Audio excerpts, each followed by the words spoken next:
Nel mondo del rally è stata una vera dominatrice. La Skoda Fabia R5, una delle auto più vincenti nella categoria Rally 2. E adesso Scaleauto la porta all'interno del mondo delle slot car con questa colorazione ufficiale che riprende i colori della Skoda Motorsport. Ma quanto è fedele al modello reale? Beh ragazzi, scopriamolo insieme. Ciao, io sono Massimo e vi do il benvenuto su Slot Car Tech, il canale dedicato al mondo delle slot car. Recensioni, test in pista, preparazioni pronto gara e tutte le novità dal panorama slot internazionale. In questo video andremo a fare l'unboxing della nuovissima Skoda Fabia R5 di Scaleauto. Analizzeremo insieme livrea, dettagli della carrozzeria, telaio e componentistica per capire come la casa spagnola ha realizzato questo nuovissimo modello. E a fine video vedremo anche un piccolissimo dettaglio che potrebbe interessare molto chi partecipa alle competizioni. Andiamo quindi a scoprire insieme tutti i dettagli di questa nuovissima Skoda Fabia R5. Prima di aprirla andiamo a dare un'occhiata anche alla confezione. Scaleauto utilizza il classico box con coperchio trasparente che permette di vedere immediatamente la vettura anche senza aprirla. Già da qui infatti si può apprezzare molto bene la livrea della Skoda Fabia R5 con i colori ufficiali del reparto Corse Skoda Motorsport. Oltre all'involucro di plastica trasparente abbiamo anche un sigillo in nylon che adesso vado a sfilare per darmi la possibilità di andare a separare la teca in policarbonato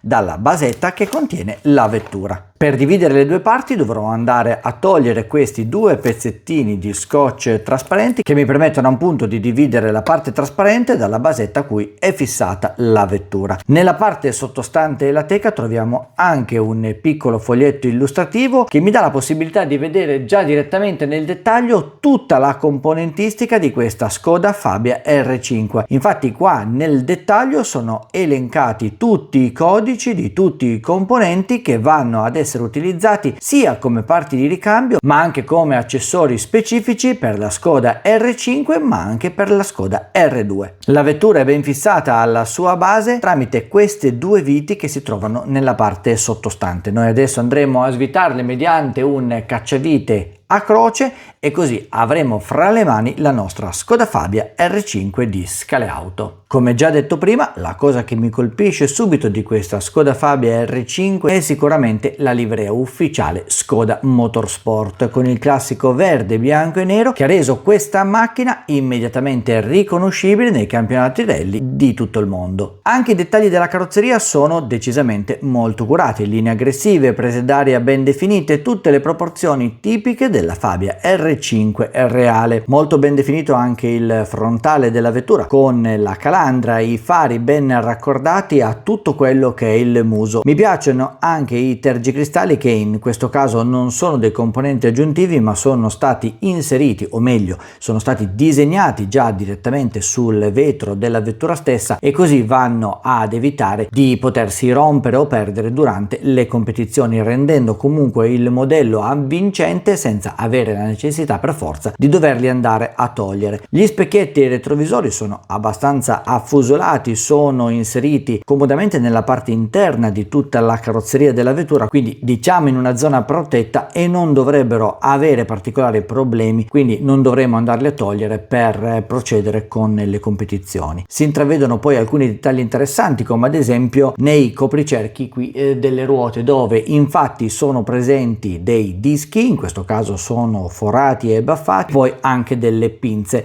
In questo caso non sono colorate, sono di colore argento, però sono comunque decisamente ben disegnate. Molto belle anche tutte le tampografie, sono state ben realizzate, non hanno nessun tipo di sbavatura e sono anche decisamente molto ben leggibili anche le tampografie più piccoline. In questo caso la Skoda Fabia R5 che abbiamo fra le mani è quella che ha partecipato al 51esimo Rally Rack Catalunya Costa Durada. Lo vediamo direttamente qua sulla placca presente nel cofano e quello che vi ho detto l'ho letto appunto all'interno della tampografia a dimostrare effettivamente che è tutto decisamente molto ben leggibile. Nella parte posteriore, a parte tutto il retrotreno che mi sembra decisamente molto ben realizzato, fanali compresi, notiamo subito che l'alettone, quello tipico della R5, è leggermente schiacciato, ma qui probabilmente sarà stato colpa del montaggio. Come si può può notare anche avvicinandovi la macchina, è leggermente ricurvo verso il basso. Non mi sembra rotto, non mi sembra che abbia subito nessun tipo di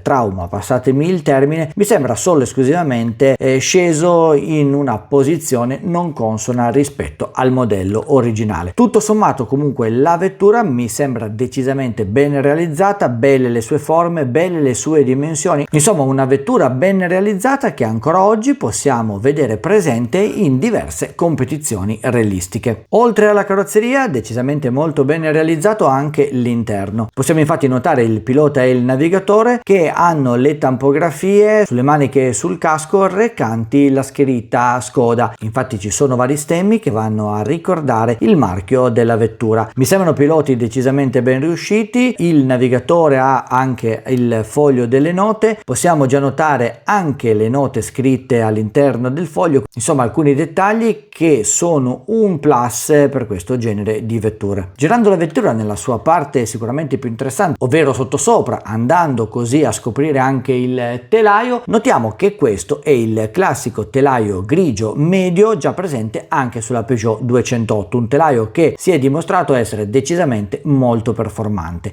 Come sempre su questo tipo di vetture Scale Auto ci mette a disposizione un banchino sganciato rispetto al telaio, un pick-up ammortizzato, poi andremo anche nel dettaglio a scoprire meglio quali sono le caratteristiche tecniche meccaniche di questa vettura. Già da qui si va a capire che la trazione è presente sulle quattro ruote, infatti se vado a girare le ruote posteriori come vedete girano anche le ruote anteriori. Come sempre, al di là dell'estetica, quello che interessa davvero gli appassionati di slot car e soprattutto i piloti che partecipano alle varie competizioni realistiche è capire come è stata progettata sotto la carrozzeria. Andiamo quindi a dividere la carrozzeria dal telaio stesso e a dare un'occhiata alla componentistica per vedere quali soluzioni tecniche ha adottato Scale Auto su questo modello. Per poter dividere la carrozzeria dal telaio abbiamo la necessità di svitare due viti, ce n'è una nella parte anteriore e una nella parte posteriore. Entrambe le viti hanno la testa a croce e ci permettono anche di dare un leggero basculamento alla carrozzeria. Due viti infatti danno la possibilità alla vettura di poter basculare molto più agevolmente rispetto alle 3 o alle 4 classiche viti che troviamo spesso su tante vetture. Le viti che troviamo sulla nostra Skoda sono viti metriche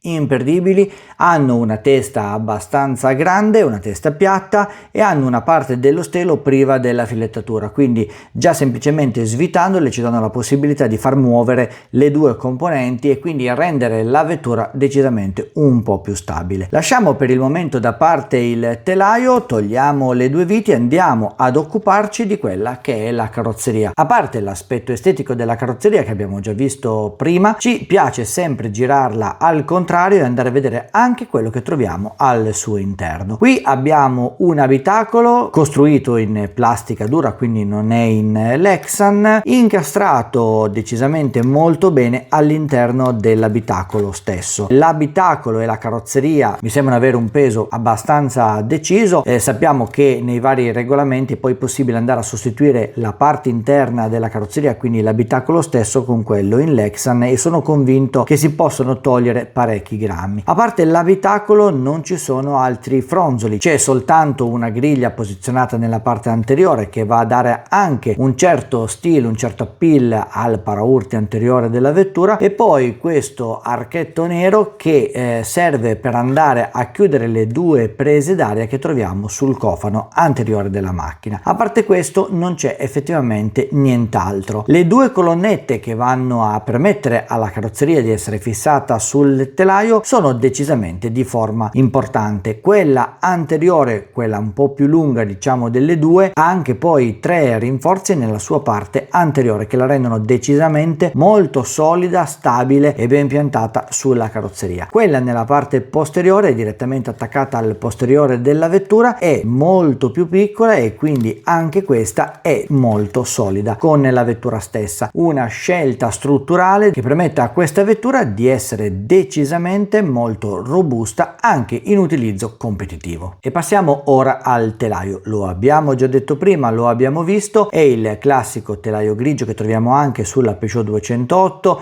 La forma è abbastanza simile, quindi sappiamo essere un telaio decisamente molto competitivo. Quello che mi stupisce a prima vista, così notandolo, sono questi due piccoli chip che troviamo sia sul pick-up anteriore sia qua vicino al motore. Qui infatti ci sono due cavi che partono dal motore e vanno a questo piccolo chip, e poi da questo chip ripartono nuovamente due cavi e vanno direttamente ad infilarsi all'interno del chip, che poi si infila all'interno del pick-up. Dovremo poi andare a capire bene anche il funzionamento e soprattutto la funzione di questi due chip ben divisi e ben distinti. Molto probabilmente serviranno per andare a togliere eventuali disturbi che ci possono essere magari dalla corrente proveniente in pista. Analizziamo più nel dettaglio poi quella che è tutta la parte componentistica meccanica della vettura. Partiamo dalla parte posteriore, ovvero dal solito assale. Qui abbiamo un assale infulcrato all'interno di due uniball che sono posizionati nel banchino motore. La componentistica, come sempre, è componentistica di tipo professionale, per cui corona in nylon bicomponente, quindi attacco all'assale posteriore in materiale ferroso, in questo caso alluminio, e poi dentatura in nylon, così come è in nylon anche il pignone del motore. Il motore è il classico Sprinter della Scale Auto, un motore da 18.000 giri a 12 volt, e ricordiamo avere anche 310 grammi di potenza, che poi in realtà è la coppia del motore stesso. Tornando al nostro assale posteriore, troviamo poi anche nella parte opposta della corona uno stopper. Questo ci dà la possibilità di non far traslare lateralmente l'assale stesso. Vediamo che sulla macchina c'è solo un piccolissimo gioco per non andare ad incastrare più del dovuto quello che è l'assale all'interno della sua posizione originale, e ci permette di andare a gestire nel migliore dei modi l'ingranamento tra corona posteriore e pignone motore. L'assale è in acciaio rettificato e i cerchi posteriori sono come sempre cerchi in alluminio. Spostandoci sull'assale anteriore, qui troviamo come sempre un assale anch'esso in acciaio rettificato e poi due cerchi in materiale plastico. Sono infulcrati all'interno di appositi spazi ottenuti nel telaio stesso. Da una parte c'è una puleggia e un piccolo distanziale, mentre dall'altra parte, per poter mantenere equidistante le due ruote all'interno della sagoma della carrozzeria stesso, troviamo due piccoli distanziali in materiale plastico. Come abbiamo visto già in precedenza, la trasmissione è sulle 4 ruote motrici. Questa è garantita dalla puleggia che troviamo sia sull'assale anteriore sia su quello posteriore, puleggia che ha lo stesso diametro sia all'anteriore sia al posteriore. Per quanto riguarda il pick-up, questo è un classico pick-up Scale Auto alla lama avanzata ed è sospensionato. Non è un pick-up a forchetta, ma è un pick-up con stelo a vite, quindi abbiamo qui una vite che va a determinare poi la corsa del pick-up stesso. Come si può notare, il motore è infulcrato direttamente su un banchino e il banchino chiaramente è fissato sul telaio. Un banchino motore che adotta la soluzione di essere fissato in 4 punti differenti, 2 nella parte posteriore e 2 nella parte anteriore. Questa tipologia di soluzione ci permette di avere così anche un basculamento tra il telaio e il banchino motore stesso, dando alla vettura sicuramente performance maggiori. In apertura di video vi ho detto che c'è un piccolo particolare che può andare ad interessare soprattutto le persone che intendono partecipare a competizioni sportive. Infatti, come possiamo notare, lo vediamo bene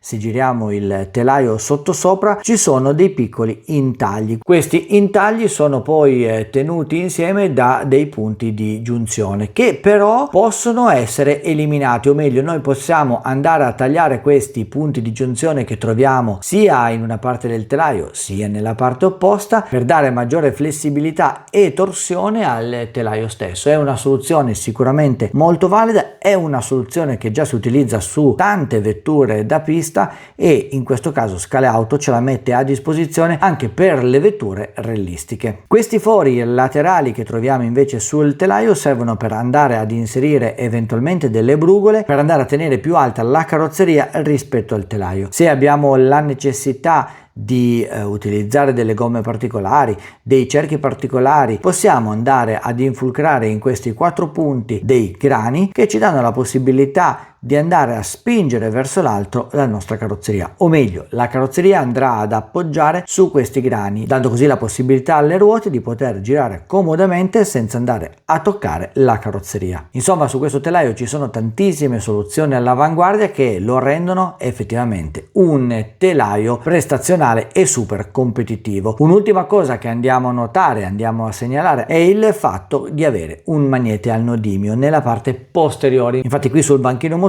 notiamo appunto il magnete. Per poterlo togliere basterà spingere o una o l'altra parte e poi lo andremo a disinfulcrare dalla sua posizione facendolo uscire da sotto l'assale posteriore. Una manovra assolutamente indicata per tutti quelli che vogliono approcciarsi al mondo competitivo, perché lo ricordo sempre, durante le competizioni i magneti sono comunque vietati. Di questa vettura abbiamo visto la carrozzeria, abbiamo ammirato il telaio, adesso andiamo anche a prenderne i pesi e farne le misure. E partiamo come sempre dal posizionare sulla bilancia il supporto che ci agevola per la misurazione di tutti i nostri componenti. Prendiamo la carrozzeria, la andiamo a posizionare sul nostro supporto, abbiamo 27,2 grammi alla prima pesata. La riposizioniamo, nuovamente 27,2 grammi. Togliamo la carrozzeria e prendiamo il telaio. Lo posizioniamo sopra la bilancia, 65 grammi. Alziamo e riposizioniamo, 65 grammi. Adesso andiamo ad assemblare nuovamente telaio con carrozzeria, montiamo le 2 viti e andiamo a verificarne il peso complessivo. Vettura rimontata pronta per essere posizionata sulla nostra bilancia. 92,6 grammi. Alziamo e riabbassiamo. 92,6 grammi. La nostra Skoda Fabia R5 è dunque pronta anche per essere misurata. Come sempre andiamo ad utilizzare il nostro calibro di plastica per non rovinare il modello. Partiamo dalla lunghezza della vettura. La sua misura è pari a 125,5 mm, 12,55 cm. Passiamo adesso a misurare anche la sua larghezza. Iniziamo con la carreggiata posteriore, questa volta pari a 62,5 mm, 6,25 cm. La carreggiata anteriore mi sembra leggerissimamente più ristretta, devo infatti andare a stringere un po' il calibro. Andiamo a toglierlo dalla misurazione e abbiamo 1 millimetro di differenza. Infatti la misurazione porta ad una misura pari a 61,5 mm, 6,15 cm. L'abbiamo misurata, l'abbiamo pesata, abbiamo separato carrozzeria e telaio, l'abbiamo guardata, rivoltata in ogni suo dettaglio. Adesso però è arrivato il momento di andarla anche a provare. La mettiamo come per le ultime vetture sulla pista di Slot Car Tech, andiamo a fare 2 diverse prove. Andremo a provarla così com'è uscita dalla confezione, magnete al neodimio compreso, e poi andiamo a fare alcune piccolissime modifiche, ovvero andremo a svitare leggermente le viti, andremo a dare un piccolo basculamento alla carrozzeria, toglieremo il magnete al neodimio, ottimizzeremo le spazzole, la rimetteremo nuovamente in pista e andremo a vedere il tempo di questa Skoda Fabia R5. Ragazzi, guardate il video fino alla fine perché andremo a scoprire il tempo di questa macchina e soprattutto dove si andrà a posizionare all'interno della classifica di Slot Car Tech.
E dunque cosa dire di questa Skoda Fabia R5? L'ho provata appena tirata fuori dalla sua scatola, quindi ancora con il magnete, con le viti completamente serrate tra carrozzeria e telaio, e devo dire che l'ho trovata decisamente molto facile da guidare, adatta soprattutto a chi si trova alle prime esperienze, perché la trazione che il magnete svolge nei confronti della pista è decisamente importante. Il motore è un motore brusco, per cui va un attimino capito, va gestito per quanto riguarda il discorso dell'erogazione, se no diversamente si rischia di finire fuori dalla pista. Una macchina che però potete utilizzare già direttamente senza fare nessuna modifica. Dopo qualche giro ho poi allentato le viti, ho dato un po' di basculamento tra carrozzeria e telaio, ho eliminato il magnete, ho messo leggermente meglio le spazzole e ho pulito nuovamente le gomme. Sono partito per i miei giri e le cose sono decisamente cambiate. Beh, innanzitutto la trazione magnetica è cambiata, è diminuita parecchio, e c'è comunque una buona trazione che il motore esercita nei confronti della bandella metallica della pista, per cui l'ho trovata comunque ancora un po' scattosa, o meglio, tra il motore e tra la cinghia che permette appunto la trasmissione sulle ruote anteriori, perché va ricordato che questa è una macchina a 4 ruote motrici, l'ho trovata leggermente aggressiva soprattutto in fase di frenata, quindi un po' brusca. Quando mollavo il grilletto del pulsante la vettura si fermava in modo decisamente repentino, quindi probabilmente bisognerà andare un attimino anche a gestire quelli che sono i rapporti piuttosto delle pulegge per correggere un po' questo aspetto aggressivo nervoso della vettura, perché se da un lato c'è una frenata decisamente decisa, dall'altra c'è anche un'accelerazione un po' brusca che fa in alcuni casi andare a far scodare un po' troppo la macchina, soprattutto nei tornantini stretti. Tutto sommato una vettura decisamente molto piacevole. Scaleauto ha assemblato questo modello veramente in modo impeccabile, perché come avete sentito è anche decisamente silenzioso fin dai primi giri, quindi è una macchina che, ripetiamo, non ha avuto nessun tipo di intervento tecnico se non quei pochi che vi ho descritto, quelle migliorie che si fanno comodamente a casa per rendere il modello un po' più guidabile. Ecco, la vettura è risultata gradevole fin dai primi giri di pista. E adesso veniamo al tempo, perché che cosa avrà fatto questa vettura? Beh, il tempo sui 4 giri del circuito di Slot Car Tech, sulla prova speciale che ho qui all'interno del mio laboratorio, è stato di 45 secondi e 47 centesimi. Per scoprire la classifica di tutte le vetture che sono state qui sul circuito di Slot Car Tech, con le quali quest'anno inizierò infatti a creare una mini classifica di tutte le macchine provate, potete andare a scoprirlo sul sito ufficiale di Slot Car Tech, www.slotcartech.it. Sul sito troverete, oltre a questa classifica, anche tutta l'indicizzazione dei video se cercate qualche cosa in particolare. Diciamo che vi aiuta nella ricerca strutturata di quello che state cercando. E voi avete già comprato il vostro modello di Skoda Fabia R5? Ancora no? Beh, ve lo consiglio, perché sicuramente sarà una vettura che una volta preparata potrà dire la sua all'interno del campionato italiano RSC. Come sempre, se avete trovato interessante il contenuto di questo video, se volete chiedermi qualche cosa o se volete dare qualche consiglio anche a tutti gli altri ragazzi che hanno seguito questo video, fatelo nei commenti. Per chi non lo avesse ancora fatto, beh, vi chiedo di iscrivervi al canale in modo da non perdere tutti gli altri video che usciranno sempre qui su Slot Car Tech. Noi come sempre ci diamo appuntamento sempre qui sul canale Slot Car Tech per il prossimo video.